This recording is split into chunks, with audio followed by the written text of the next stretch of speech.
I'm back. So I'm still sitting in quarantine in my tiny little room in Niger. Great housing we have here. But I figured I would tell another story while I'm stuck here and bored. You guys seem to really like my stories from Afghanistan, so this time I'm actually going to tell one from Antarctica. I'm going to give you guys a little window into what it was like working there and talk about some of the crazy stuff that happened while I was there. So I worked in McMurdo Station, Antarctica from 2006. I think I started in June 2016, and continued until February 2017. I worked a kind of longer than normal season. Started in what is the middle of their winter when somebody had to leave for an emergency. And it's not like the old days. There are actually flights every few weeks in the wintertime now. They're not at the South Pole, but at McMurdo Station they're able to get planes in. So traveled through New Zealand, got all my gear, my cold weather gear, and flew to McMurdo Station, stepped off the plane. It was 40 below and 24 hours of darkness the day I stepped off the plane. And pretty much immediately the camera I had brought so that I could document my experiences there didn't like the cold and just broke within like the first 20 minutes off the plane. Took a while to get acclimated to be able to function in that environment. I had a lot of misconceptions. I kind of figured, all right, it's Antarctica in the wintertime. Most of the work's going to be inside, and it's probably not going to be too hard. I'd heard a lot of rumors about it being a pretty easy job, and for me at least, nothing could be further from the truth. So I was on new construction projects. One of the things that happens there is in the wintertime, the winter season, they like to do a lot of their new construction work because in the summer, their important clients, the science teams, are there working, and they don't want to be inconvenienced with big projects going on. So right away I was working on a backup power supply project for, it had something to do with NASA, and I never really knew exactly what it was NASA was doing there. But man, I had days where I was working outside when with the wind chill it was minus 73.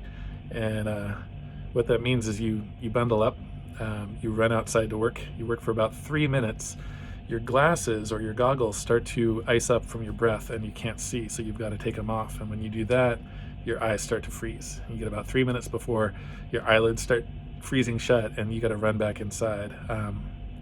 That was the type of work and the kind of job it was at that time in that season. Extremely difficult. I actually gave myself some injuries working out in the cold just because you're so cold you don't feel that you're injuring your body. I damaged some tendons and nerves in my arm that took about 6 months to heal just from trying to do the job and not even realizing I was hurting myself. And we had big staffing problems. We'd get a new group of electricians out that they'd work for a few days and be absolutely frustrated with the working conditions and quit, or they get sick. We'd had really bad problems that season with pneumonia going around, and people would get sick and then just end up going out on the next flight. So we were constantly understaffed, and it was incredibly hard. It was incredibly hard work. But as time went by, winter changed to summer, and everything changed. The summer season was a lot better. If you're considering going and working in Antarctica, I highly recommend only going for the summer season. Summer is mostly maintenance, but there's also big projects going out to the field camps. So for several months, I was just doing basic maintenance. Something breaks, you go out and you fix it. And it's a very different vibe in the summertime. It's kind of a big party. It's almost like a college dorm. A lot of fun. There is a weird transition period where everyone that's like super grumpy from the wintertime is trying to deal with the place suddenly being crowded. A lot of people commented in my other videos about how everyone seems so grumpy, and I think that was because it was in that zone where all us winter folks were suddenly dealing with daylight and dealing with tons of people, and it was kind of a shock. And people get a little standoffish because suddenly they're crowded and there's new people with lots of energy, and we're just not feeling it. Sorry, I digress. But so a lot of maintenance work in the summertime, and you can go out and do things. You can go hiking. It's actually pretty fun. A very social place once things really get rolling there. A lot of really crazy parties.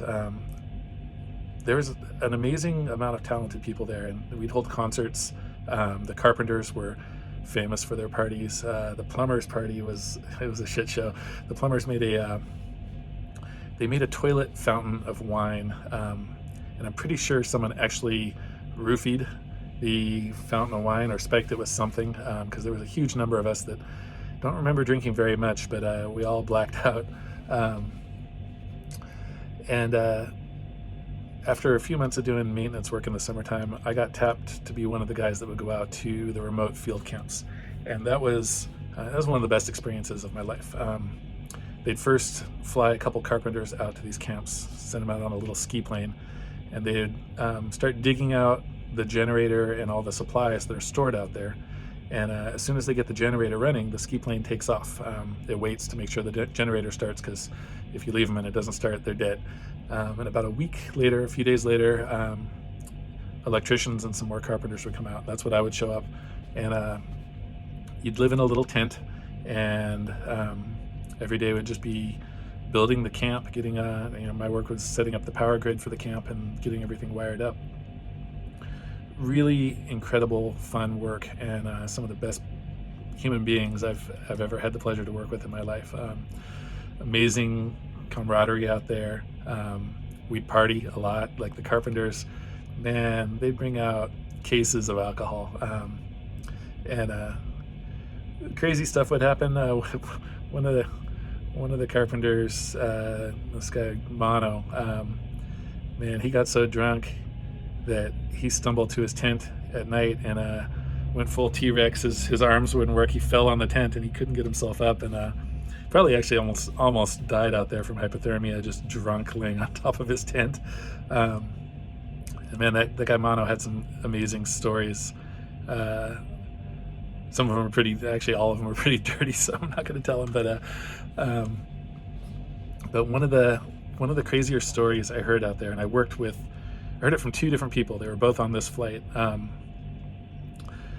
One of the main ways in which people die out there in Antarctica is actually plane crashes, and quite a few people have been lost. And we had a plane crash while I was there. Fortunately, it just damaged the landing gear without killing anyone. But there was an infamous flight coming in from New Zealand to Antarctica, and they only had enough fuel on this flight to get to Antarctica. They did not have enough fuel to return if something went wrong. So they flew there, and as happens in Antarctica a lot, the weather changed. The weather went to shit and visibility was zero. And at this, airfield out on the ice, you've got to have good visibility to land. So they were circling and circling, waiting for it to clear, and slowly running out of fuel. And they're calling down to the tower, and the tower's like, yeah, you can't land. And they're like, well, we can't keep flying. We have to land. We have no choice. And it kind of sank in what situation there was, and there was no return because there wasn't enough fuel. So they tried to land blind. Now, this airstrip is on a glacier, so it moves. They tried to land with the GPS coordinates, and when they finally broke through the clouds and the fog and were just above the glacier, what they saw below was equipment, buildings, and planes that they were about to crash into.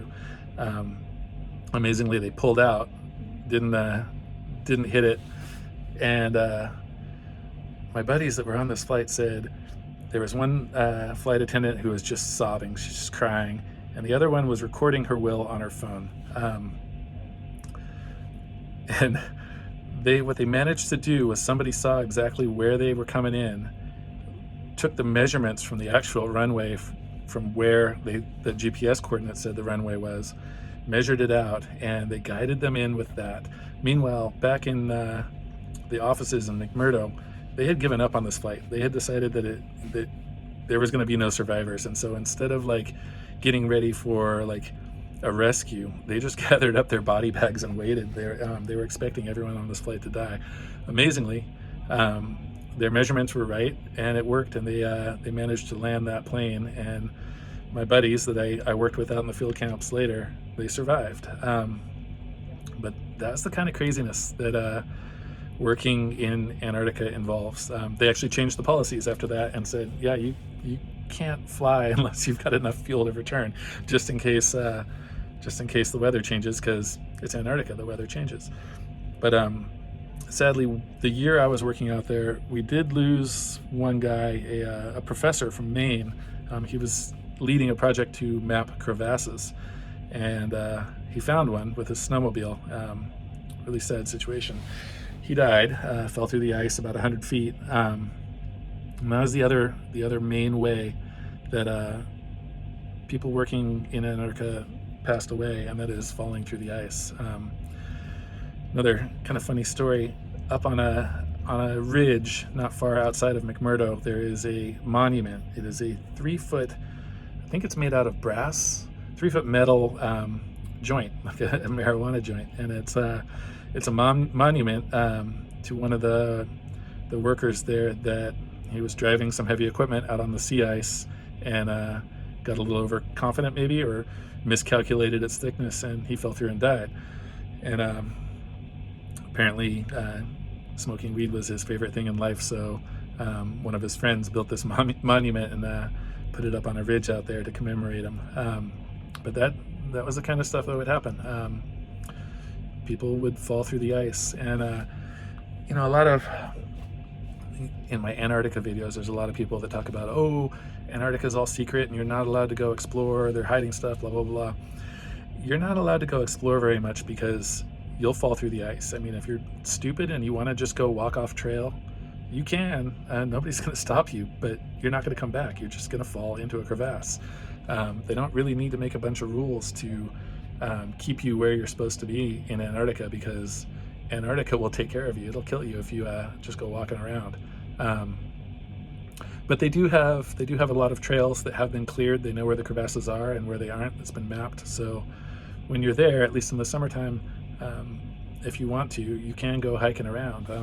One of my early videos there was hiking around what's called Ob Point, which is this it's this weird looking hill. It kind of looks like a pyramid, which has caused a whole bunch of other conspiracy theories, but really it's just carved by glaciers. But it's this big hill next to McMurdo, and there's some amazing trails where you can walk around it and check out the seals. There's a whole bunch of, I think they're called Weddell seals, that look like just giant blobs of blubber laying on the ice, and check out the amazing views and stuff. And yeah, it's truly incredible working out there. It's also really silly. There's just silly, strange stuff that happens all the time, and it's fun. A lot of guys that do work like I'm doing now, work on military bases, get really turned off by working in Antarctica, because it doesn't pay. The pay is terrible compared to this.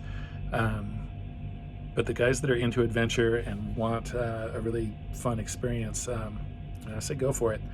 It's worth it. It's worth the experience, even though it's much harder. Physically, it's much harder work. And really, it's probably just about as dangerous as working these overseas military bases. You don't get mortar shot at you, but stuff does go wrong, and people do die out there. One of the darker things, one of the crappier things about working out there is there is a legal system in place. They because incidents, fights, and even attempted murders, and I think one possible murder have happened out there, but there is no criminal justice, or there is no civil justice system. And this is an issue because they have something similar to workman's comp. They have a program, it's a privatized program, where there's an insurance company that, if something happens, you get hurt or anything like that, you're supposed to get taken care of. You're supposed to be covered. But there's been several incidents where people haven't been covered, and what's happened is there is no court that has jurisdiction. Antarctica is not a country, and the way the laws are written, nobody's addressed this.